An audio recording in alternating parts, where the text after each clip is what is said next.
Hello, and welcome into my reselling channel, Flippin' Hippos. I'm Star. Today we're going to take a look at the April seller news from eBay and talk a little bit about the news from the USPS raising their prices. Typically, I would just cover the seller news when it comes out every month. However, when I went to go get my seller news, I saw that they had sent a notification about the USPS fuel surcharge, which is effective April 26th. I haven't heard a lot of talk about this. So I want to make sure that you guys are aware that this is happening and why it's happening and kind of talk a little bit about what we can do. So we're going to go over the seller news and then we will look at the update from the Postal Service. So let me share my screen with you and we will go over the news first. We'll save the worst for last. So the seller news for April 2026 has two updates to learn about new tools for your business that help you sell better and more securely. Tools that you can trust. You can use short videos and promoted listings to showcase your items and inspire sales. However, what you need to know is that you can only do this with the promoted listings with the priority strategy. Geez, I can't get that out. You can only do this if you're using the priority strategy on your promoted listings. And I did pull this up just to remind you of what that means. When you go to set up a new campaign, you can promote your listings or your store. And if you choose your listings and you choose general, you can't do this video thing. You have to use the priority. You pay per clicks on your ads. It can get really expensive really fast. So with the general, you're paying the priority ad fees. Nope, I didn't mean to say priority. Okay, when you choose general and someone clicks on your promoted listing and purchases it, or someone else purchases it, which is what the change that came into place this year, you'll pay the ad fee. With the priority, you're paying every time someone clicks on your ads. I personally would never use priority because I have a very public store. I'm on YouTube. People look at my store. They are always in there seeing how I'm doing my titles and doing my photos and maybe looking at how I price items. And that's fine. I share my store publicly for a reason because I have a teaching channel and I want everyone to learn.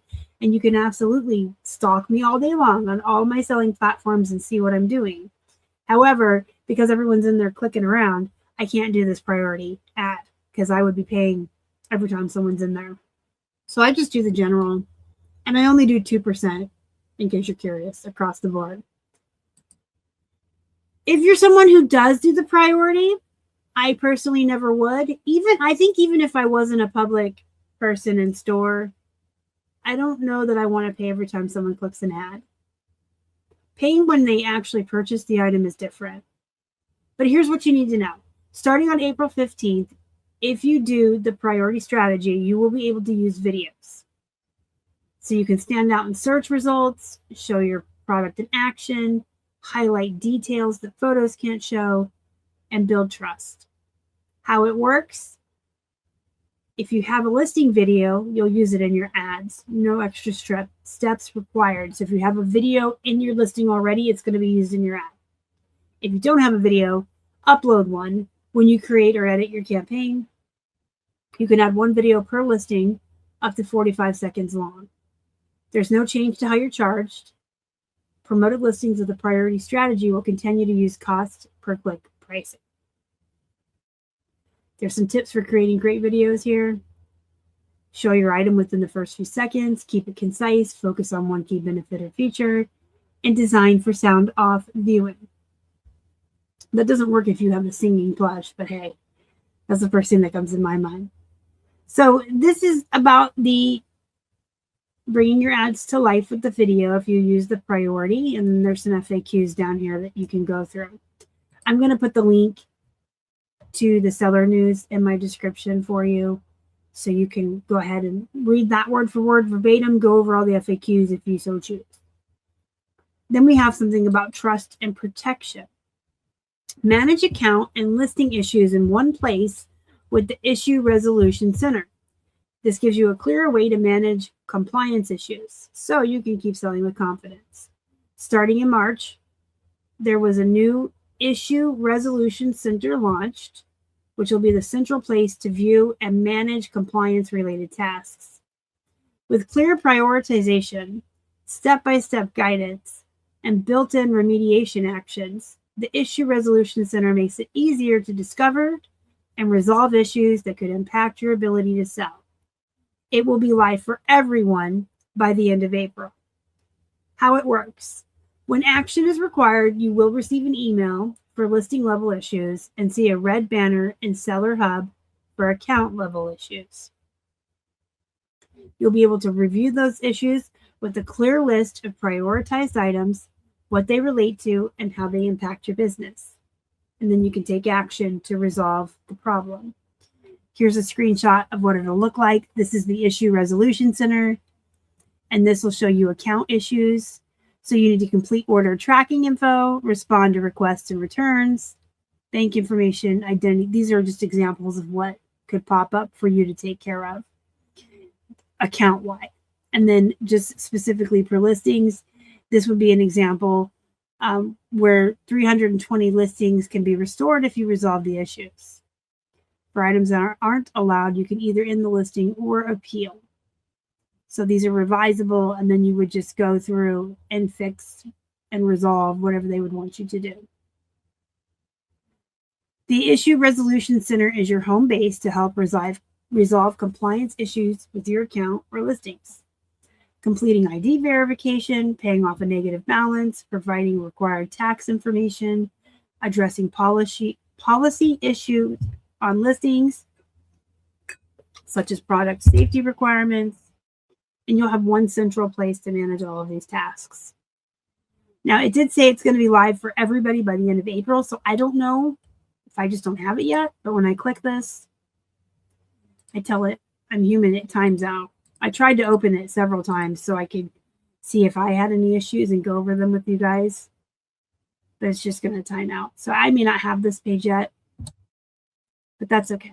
We'll all have it by the end of April, and you'll also, remember, get an email when something needs your attention. So again, read over this word for word, verbatim, look at the FAQs, get yourself really familiar with all of these updates. Link in description box. I'm going to put the link to this as well. Now we're going to get to the USPS fuel surcharge news. Effective April 26th. Now, allegedly, this is only going to be through January 17th of next year. However, in the past, the post office has always done a temporary increase around the holidays, which then goes away, and then there's an increase at the beginning of every year. So essentially, that temporary increase at the holidays really just stays in place when you come into the new year. So I don't know how that's going to play in this year. They're already going to do this now, starting April 26th, and it's through January 17th. Are we also getting an additional increase at the holiday time? And then another, like this goes away January 17th and it just goes right back up again? Who knows? 8% fuel charge on select shipping services due to rising transportation and fuel costs. Let me put this in the link for you too. For more information, you can read the full USPS service announcement. I'm not going to read this to you. I'm going to put the link down there for you to read for yourself if you would like. This is going to apply to Priority Mail Express, Round Advantage, Parcel Select, all weights, all zones. First class letters and mail are not affected. The surcharge will automatically be reflected in the label pricing. No action required. Gee, you think? I got to be a little sarcastic here. No action required. What? Were you going to give us an option, a box to check to get this 8% surcharge? No, you're going to have it automatically charge us. No action required. We recommend reviewing your shipping strategies and pricing to account for this adjustment. We will continue to keep our community informed of any updates. And then this is a smart ship tip from eBay for us. even with this increase, you'll still see significant savings purchasing your labels on eBay. The eBay shipping calculator will automatically include the surcharge on April 26th so you can compare carriers and services. Yeah, I'm not too excited about that. So what I'm going to do, I have flat rate shipping. I'm going to raise all my rates by like 8%. I have shared my flat rate chart with you guys in the past. If you would like to see it again, just let me know down in the comments and I'm more than happy to type it out for you guys again. But I'm going to have to raise this again. Like right now I do $5.59 for 1 to 4 ounces. If I add 8%, it would be $6.04. I'm going to have to. I mean, I hate to pass this along to our buyers who are, you know, the economy is not so great right now. Everything is costing more. The prices of everything is going up and people are having a hard time and they probably are shopping less because of that. And we are probably all feeling that, or we're getting lower offers than normal, or we're having to run more sales to get people in the door. I understand all of that, but I can't eat these fees either. You gotta kind of pass. Maybe I'll do 4%. Maybe I'll eat 4% and give 4% to my buyer. What do you guys think? Do you think I should do that? Or should I just raise everything by 8%? It's a tough call. Like, I don't want to eat these myself, but then when I think about passing them on to my buyer, like right now I do $9.99 for jeans that weigh over a pound. If I add 8%, I'm looking at $10.80. If I add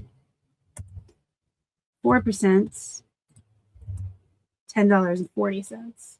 So, you know, worst case scenario, it goes to California. I don't know.